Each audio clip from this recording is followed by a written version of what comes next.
Puji Tuhan, selamat pagi Bapak Ibu Saudara yang dikasihi Tuhan. Selamat datang buat saudara-saudara kita yang baru pertama kali ikut di tempat ini. Kita sudah beberapa banyak kali tapi terbatas itu Bapak, terbatas kita ibadah jumlahnya.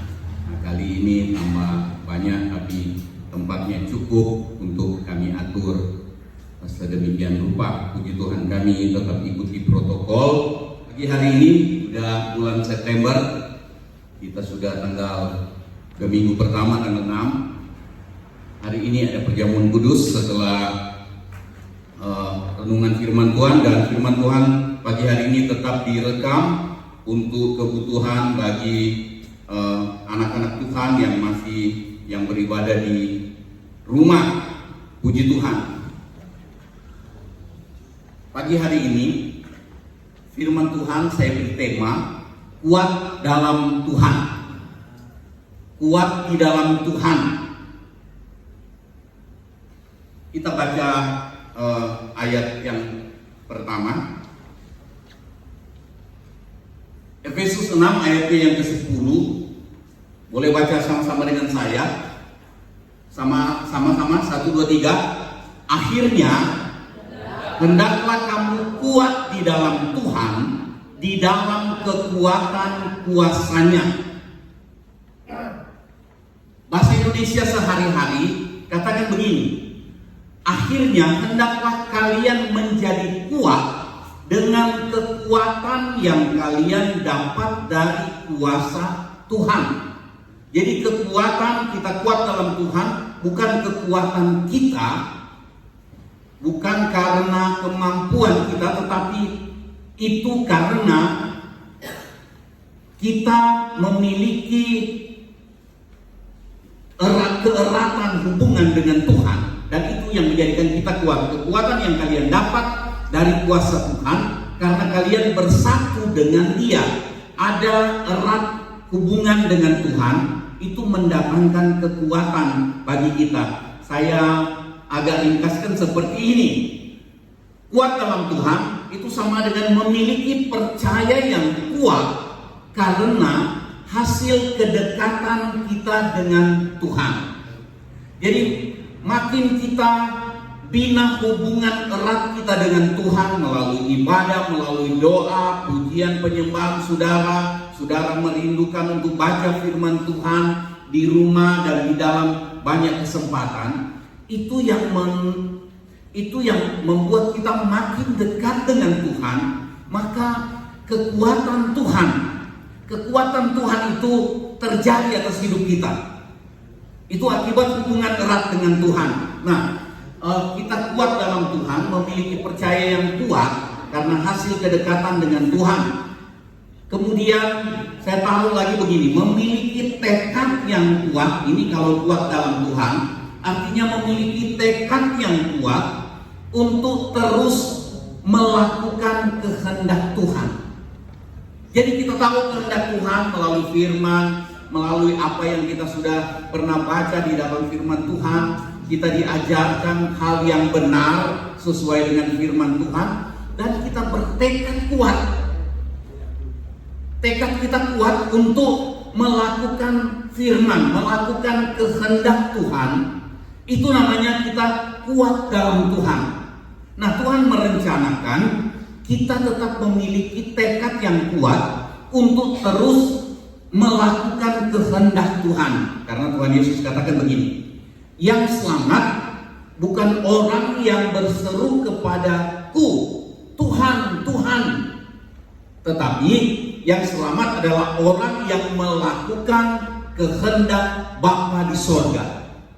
Jadi kita kuat dalam Tuhan artinya memiliki tekad yang kuat untuk terus melakukan kehendak Tuhan, supaya kita selamat. Tapi kita lihat ini, kuat dalam Tuhan punya pengertian juga tetap teguh bertahan dalam keselamatan. Tujuan kita beribadah, tujuan kita ikut Tuhan bukan supaya usaha kita diberkati. Itu ada juga, tetapi bukan itu tujuan utama. Bukan supaya kita tidak sakit, supaya kita yang sakit jadi sehat. Bukan. Tujuan utama kita supaya kita tetap, setelah kita selamat, kita tetap ada dalam keselamatan. Itu. Nah, baca sama-sama yang ada pagar di bawah. 1, 2, 3. Mengapa kita harus kuat dalam Tuhan? Nomor 1, bagaimana? Coba baca sama-sama. 1, 2, 3. Setiap saat iblis berusaha membinasakan manusia, membinasakan orang-orang percaya. Semua manusia, tetapi secara khusus iblis lebih banyak waktu untuk kejar saudara dan saya sebagai orang-orang percaya. Itu sebab banyak cara dia ingin lakukan supaya kita binasa. Baik binasa tubuh kita, binasa usaha kita, dan kita kecewa, kemudian jiwa kita dia binasakan. Jadi mengapa kita harus kuat dalam Tuhan?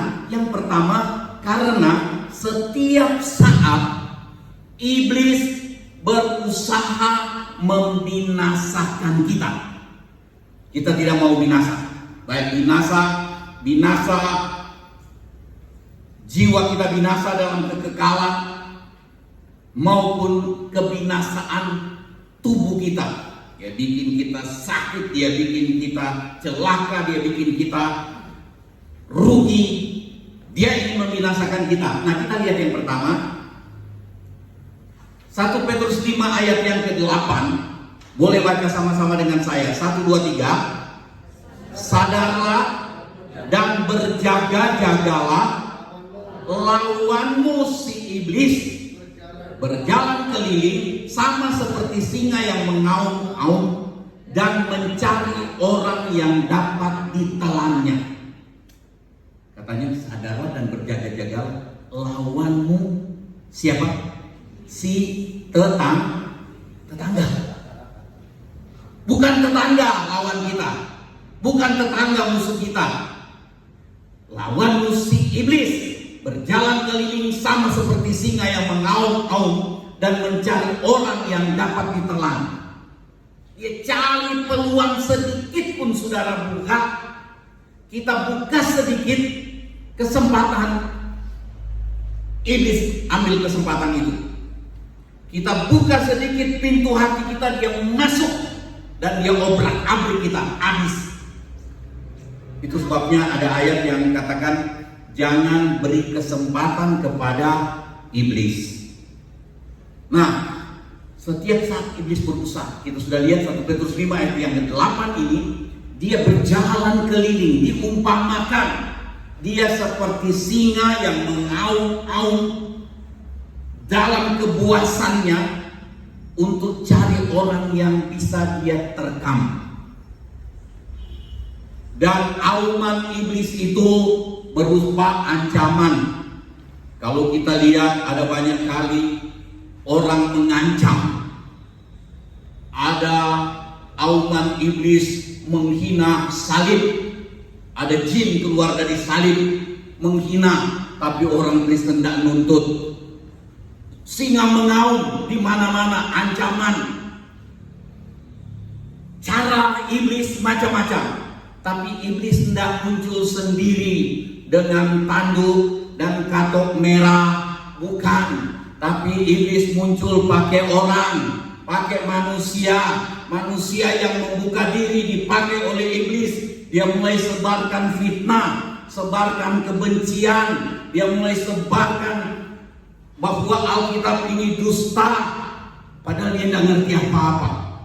Itu di mana-mana, itu salah satu auman iblis. Tapi syukur cukup banyak orang yang sudah waras, khususnya di negeri ini sudah waras untuk tangkap, oh ini tidak betul. Saudara ngerti yang saya bilang. Nah, Efesus 6 ayat 12, tadi kita baca ayat 10, tetapi dalam ayat yang ke-12 katakan, Karena perjuangan kita bukanlah melawan darah dan daging, tetapi melawan pemerintah-pemerintah di udara, melawan penguasa-penguasa di udara, melawan penghulu-penghulu dunia yang gelap ini, melawan roh-roh jahat di udara. Jadi yang berperang dengan kita, yang kita perangi, yang kita lawan adalah penguasa-penguasa di udara, yaitu roh-roh jahat dengan segala sistem pemerintahannya. Bukan pemerintah di dunia ini. Walaupun pemerintahan di dunia ini juga ada yang membuka diri dikendalikan oleh iblis, tetapi yang kita lawan adalah roh-roh jahat di udara. Dan tidak bisa dilawan pakai meriam, tidak bisa dilawan pakai senjata apapun, cuma dilawan dengan cara firman Tuhan. Itu sebabnya di dalam suratan Efesus tadi pasal 6 itu, mulai dari ayat yang ke-10, 11 dan sampai ayat yang ke-18 itu bicara mengenai kenakan perlengkapan senjata Allah supaya kamu dapat bertahan melawan iblis. Tujuannya itu tapi yang kita bicarakan pagi ini adalah kita jadi kuat di dalam Tuhan. Nah, jadi kita lihat yang kita lawan adalah roh-roh jahat di udara. Kita perlu kuat di dalam Tuhan. Nah, Yohanes 10 ayat yang ke-10.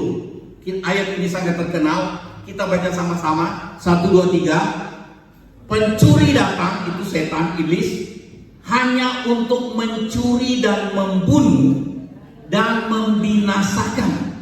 Aku datang supaya mereka mempunyai hidup dan mempunyainya dalam segala kelimpahan. Tuhan Yesus katakan pencuri, yaitu si iblis, dia datang hanya untuk mencuri. Curi iman saudara, juga curi kesetiaan saudara dengan macam-macam cara.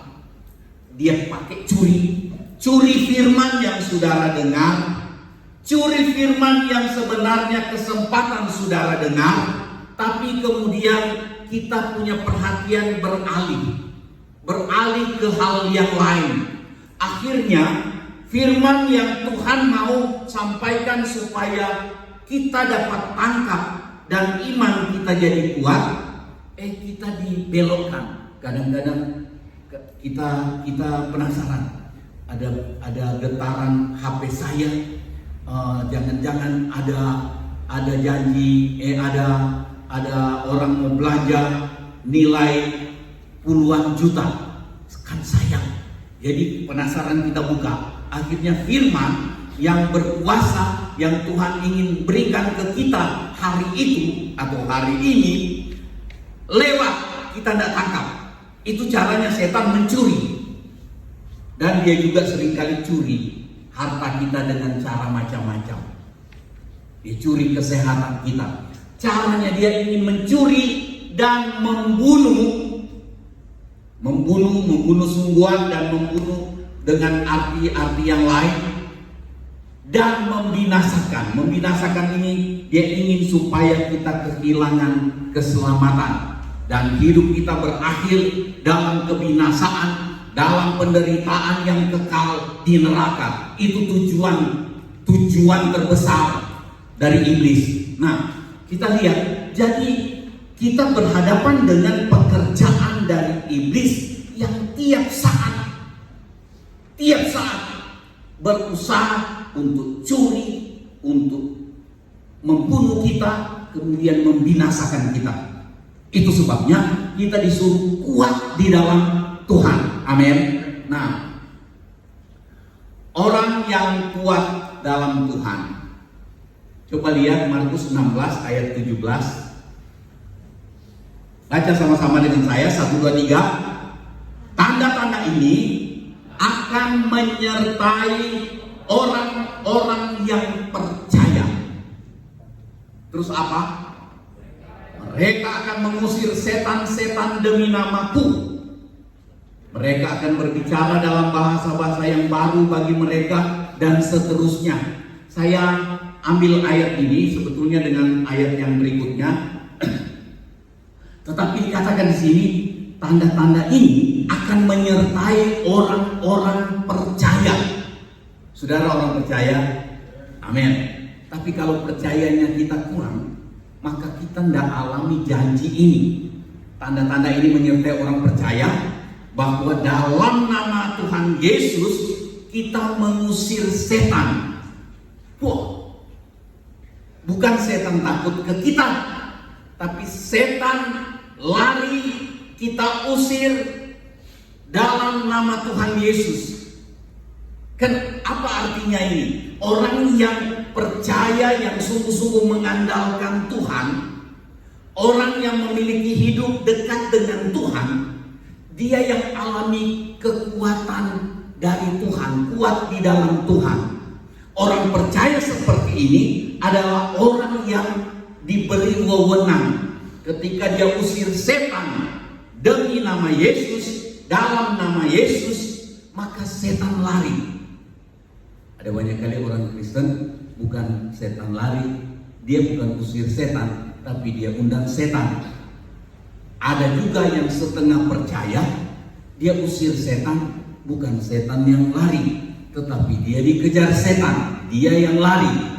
Atau kadang-kadang dia usir setan di depan orang banyak supaya pamer kalau dia hebat, malah bukan setan yang diusir, setan yang lari, bukan, tetapi dia yang kesetanan, maki-maki orang, habis ibadah, pulang gereja, gampang sekali maki-maki keluar dari mulutnya.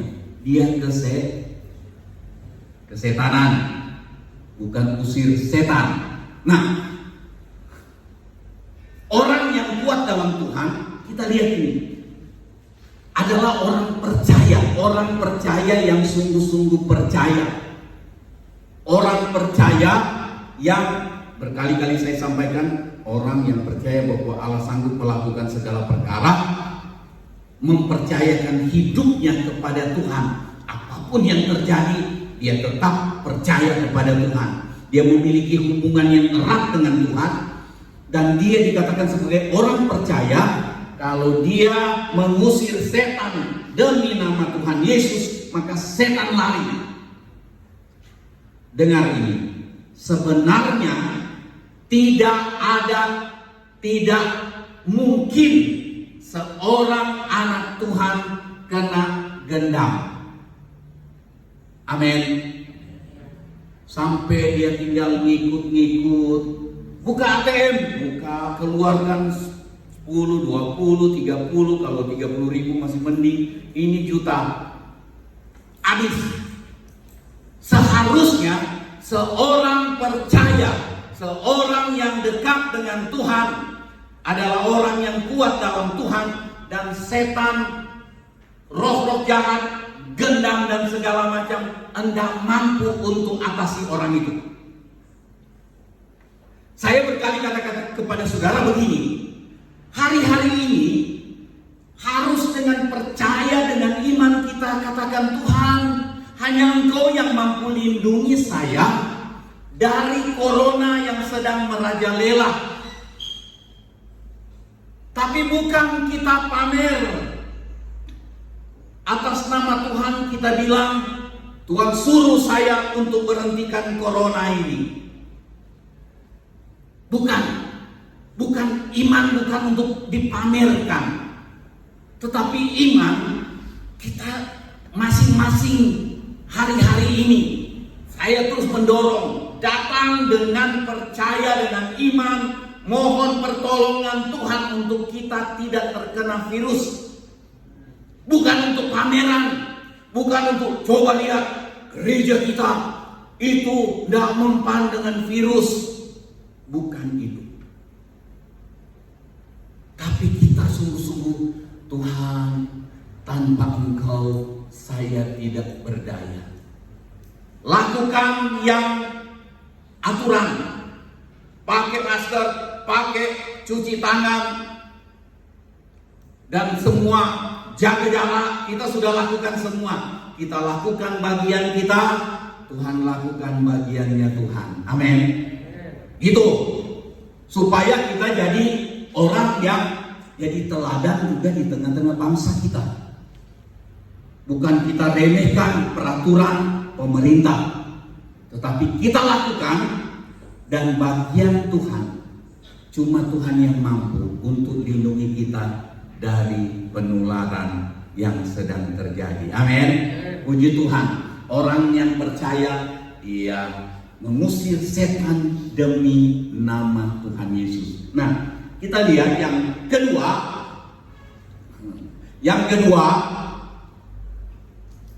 Baca sama-sama. 1, 2, 3. Harus bertahan dalam keselamatan. Mengapa kita harus kuat dalam Tuhan?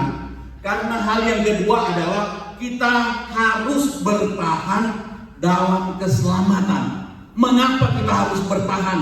Karena keadaan yang kita hadapi. Ayat 9 Matius 24. Pada waktu itu kamu akan diserahkan supaya disiksa, dan kamu akan dibunuh dan akan dibenci semua orang, semua bangsa oleh karena namaku. Syukur kita di Indonesia belum banyak terjadi itu. Walaupun ada 1-2 di sana sini. Tetapi kita lihat beberapa negara lain, kebencian, penyiksaan, dibunuh, itu sudah banyak terjadi atas orang-orang percaya. Cuma orang percaya yang kuat dalam Tuhan yang mampu bertahan dari penyiksaan, penganiayaan, dibenci oleh semua bangsa. Kita lihat kebencian hari-hari ini diedarkan di mana-mana. Seperti yang saya singgung tadi, itu kebencian.